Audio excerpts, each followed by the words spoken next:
Good evening বন্ধুরা, দেখতেই পাচ্ছ যে ভোরের আলো গাজলডোবা আমরা পার করে গেছি। এই যে গাজলডোবা ঝুলন্ত সেতু দেখে ভাবছো তোমরা কোথায় যাচ্ছি। হ্যাঁ, আমরা যাচ্ছি সামার ভ্যাকেশন, আমার মেয়ের স্কুল ছুটি, তাই জন্য দুদিনের জন্য আমার দিদির বাড়ি আমার ওদলা বাড়ি, সেখানে যাচ্ছি। এই যে দিদির বাড়ি ঢুকছি আমরা, উপরতলায় ওদের ঘর হচ্ছে, আর নিচে বারান্দা এখানে, আর এদিকে সিঁড়িটা আছে। এটা প্রথম দেখালাম তোমাদের দিদির বাড়ি, আগে কোনো দিন দেখাইনি।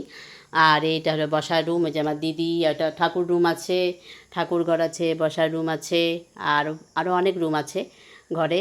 যেহেতু আমার তো ছুটি অনেক দিন ধরেই পড়ে গেছে, কিন্তু মেয়ের তো ছুটি ছিল না, তা 2 দিন ধরে ওর প্রাইভেট পড়াও বন্ধ ছিল, 2 দিনের জন্যেই চলে আসলাম দিদির বাড়িতে।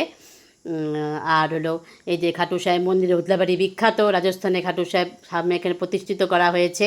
1 বছর এখানে হয়নি।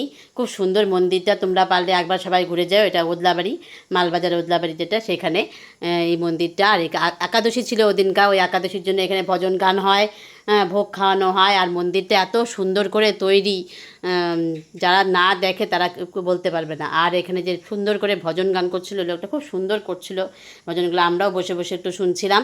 তারপর চলে আসলাম, এই যে আমাদের প্রসাদ দিয়ে দিয়েছে এখানে, লুচি, তরকারি, আরও ছোলার ডাল, আরও অনেক কিছু ছিল, সেগুলো আমরা একটু খেয়ে নিলাম। তারপরে আমরা চলে গেলাম পরের দিন আমার জায়েম্বুর কোয়ার্টারে, যেখানে আমার জায়েম্বু হলো বাগানে ম্যানেজার, তো সেই কোয়ার্টারে ডামডিংয়ে সেখানে জায়েম্বু গাড়ি নিয়ে চলে এসেছিলো।